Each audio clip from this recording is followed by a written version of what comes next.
Hi hello welcome back to Reem's vlogs.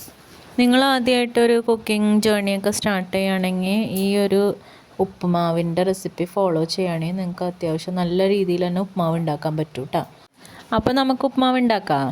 അതിന് വേണ്ടിയിട്ടൊരു 3 സ്പൂണിൽ ഞാൻ കോക്കനട്ട് ഓയിൽ ഒരു പാനിലേക്ക് ഒഴിച്ചു കൊടുത്തിട്ടുണ്ട് കേട്ടോ. അപ്പോൾ അത് ഓയിൽ ഇത്തിരി കൂടുതൽ തന്നെ ഒഴിച്ചതാണ്, എന്നാലാണ് ആ ഉപ്പുമാവിന് നല്ലൊരു സോഫ്റ്റായിട്ടുള്ള ഒരു ടെക്സ്ചർ വരുള്ളൂ. അത് ചൂടായി വരുന്ന സമയത്ത് നമുക്ക് ആവശ്യത്തിന് കടുക് പൊട്ടിച്ചു കൊടുക്കാം. ഇനി കടുക് പൊട്ടി കഴിഞ്ഞ് കഴിയുമ്പോൾ നമുക്ക് അതിലേക്ക് ഇടേണ്ടത് ഉഴുന്നാണ് കേട്ടോ. അപ്പോൾ ആ ഉഴുന്ന് മുന്നേ തന്നെ എടുത്തിട്ട് നമ്മൾ കഴുകി ഒന്ന് വെച്ചോളൂ. എന്നിട്ട് കടുക് പൊട്ടി കഴിഞ്ഞ് കഴിയുമ്പോൾ ആ ഉഴുന്നും കൂടി അതിലേക്ക് ഇട്ടിട്ട് ഒന്ന് നല്ല ഗോൾഡൻ ബ്രൗൺ ആവണ വരെ ഇളക്കി കൊടുക്കാം. കരിഞ്ഞു പോകാണ്ട് നോക്കണം കേട്ടോ. അപ്പോൾ ഈ സിമ്മിൽ വെച്ചാൽ മതി ഫ്ലെയിം. അതൊരു ഗോൾഡൻ ബ്രൗൺ ആവണ സമയത്ത് നമുക്ക് 2 സവാള അരിഞ്ഞത് അതിലേക്ക് ഇട്ട് കൊടുക്കുക. നല്ല തിന്നായിട്ട് അരിഞ്ഞെടുത്തോട്ടെ. പിന്നെ അതിൽ കൂടെ പച്ചമുളകും പിന്നെ ഒരു ചെറിയ കഷ്ണം ഇഞ്ചി ചതച്ചതും കൂടി ഇട്ട് കൊടുത്തിട്ട് നല്ലോണം വഴറ്റിയെടുക്കുക. ഫ്രൈ ആവേണ്ട ആവശ്യമില്ല കേട്ടോ, നന്നായിട്ട് തന്നെ വെന്ത് കിട്ടിയാൽ മതി. പിന്നെ അതിലേക്ക് അതൊന്ന് വെന്ത് കഴിഞ്ഞ് കഴിയുമ്പോൾ നമുക്ക് ആവശ്യത്തിന് വെള്ളം ഒഴിച്ച് കൊടുക്കാം. ഇവിടെ ഇപ്പം ഞാൻ ഏകദേശം ഒരു 4 കപ്പ് വെള്ളം ഒഴിച്ച് കൊടുത്തിട്ടുണ്ട് കേട്ടോ. അപ്പോൾ ഏകദേശം ഒരു 2 പേർക്ക് അത്യാവശ്യം കഴിക്കാനുള്ള ഒരു ഉപ്പുമാവ് കിട്ടും.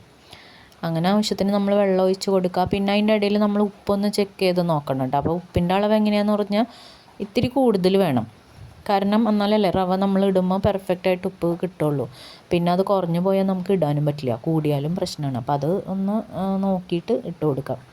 ഇനി അത് നന്നായിട്ട് തിളയ്ക്കണം. അപ്പോൾ ഇത് നന്നായിട്ട് തിളയ്ക്കുന്നുണ്ട്. ഇനി നമുക്ക് പൊടി ഇട്ട് കൊടുക്കുക. ഇത് റോസ്റ്റഡ് റവയാട്ടോ.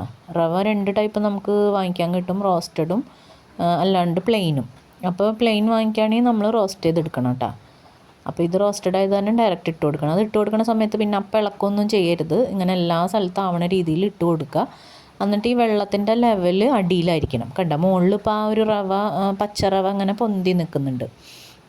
അപ്പോൾ ഇനി പതുക്കെ നമ്മൾ ഈ ഫോൾഡിങ് മെത്തേഡ്, അതായത് നമ്മൾ ഈ കേക്കൊക്കെ ഉണ്ടാക്കുമ്പോൾ ചെയ്യില്ലേ, അതുപോലെ പതുക്കെ നമ്മൾ ഫോൾഡ് ചെയ്ത് എടുക്കുക. അപ്പോൾ ഇതിങ്ങനെ ഫോൾഡ് ചെയ്യണ സമയത്ത് നമ്മൾ നോക്കുമ്പോൾ ഈ റവയുടെ വൈറ്റ് കളർ കാണാൻ പറ്റും. അപ്പോൾ അത് നോക്കി ഫോൾഡ് ചെയ്ത് കൊടുക്കുക. അപ്പോൾ അത് അടിയിലേക്ക് പോകുന്തോറും അത് വെന്തോളും. അത്രയും ടൈമാണ് വേണ്ടു അത് വേവാനായിട്ട്. അപ്പോൾ അങ്ങനെ പതുക്കെ ആക്കുക. അപ്പോൾ ഇപ്പോൾ കുത്തി ഇളക്കണ്ട കേട്ടോ, ഒന്ന് നല്ലോണം ഡ്രൈ ആവണ വരയ്ക്കും നമുക്ക് ഈ ഫോൾഡിങ് തന്നെ ചെയ്തെടുത്താൽ മതി.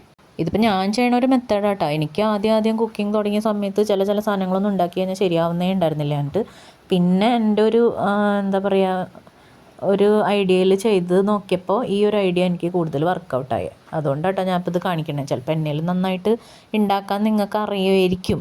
അപ്പോൾ ഇനി നമുക്ക് കുത്തി ഇളക്കാം, കാരണം അതൊന്ന് ഡ്രൈ ആയിട്ടുണ്ട്. അപ്പോൾ വലിയ കട്ടകളുണ്ടെങ്കിൽ അത് ഉടച്ചു കൊടുത്താൽ മതി, കാരണം ഉപ്പുമാവ് എന്ന് പറയുമ്പോൾ ചെറിയ കട്ടകൾ ഉണ്ടാവുമല്ലോ. അപ്പോൾ നമ്മുടെ ഉപ്പുമാവ് പെർഫെക്റ്റായിട്ട് തന്നെ വന്നിട്ടുണ്ട് കേട്ടോ. പണ്ടൊക്കെ കല്യാണങ്ങൾക്ക് പോകുമ്പോൾ ബ്രേക്ക്ഫാസ്റ്റായിട്ട് കിട്ടുന്ന ഒരു വിഭവം എന്ന് പറഞ്ഞാൽ ഉപ്പുമാവല്ലേ. അന്നൊക്കെ കല്യാണങ്ങൾക്കൊക്കെ തലേദിവസം ഒരുപാട് ബന്ധുക്കളൊക്കെ വന്നിട്ടുണ്ടാവും. പിന്നെ കല്യാണത്തിൻ്റെ അന്നായാലും രാവിലെ തന്നെ എല്ലാവരും വരും. ഇന്നത്തെ പോലെ എല്ലാവർക്കും കാറ് അങ്ങനത്തെ സൗകര്യങ്ങളൊന്നും അന്നൊന്നും ഉണ്ടായിരുന്നില്ലല്ലോ. അപ്പോൾ ഒരുപാട് ആൾക്കാരുണ്ടാവും രാവിലെ ബ്രേക്ക്ഫാസ്റ്റ് കഴിക്കുക. അപ്പോൾ ഈസി ആയിട്ട് നമ്മുടെ വീട്ടിലൊക്കെ ഉണ്ടാക്കി കൊടുക്കുന്ന ഒരു സാധനം അന്ന് ഉപ്പുമാവായിരുന്നു കേട്ടോ. അപ്പോൾ ഡിലീഷ്യസ് ആയിട്ടുള്ള ഉപ്പുമാവ് റെഡി ആയിട്ടുണ്ട് കേട്ടോ. അപ്പോൾ വീഡിയോ കണ്ടിട്ട് ഇഷ്ടമായെങ്കിൽ സബ്സ്ക്രൈബ് ചെയ്യാൻ മറക്കല്ലേ.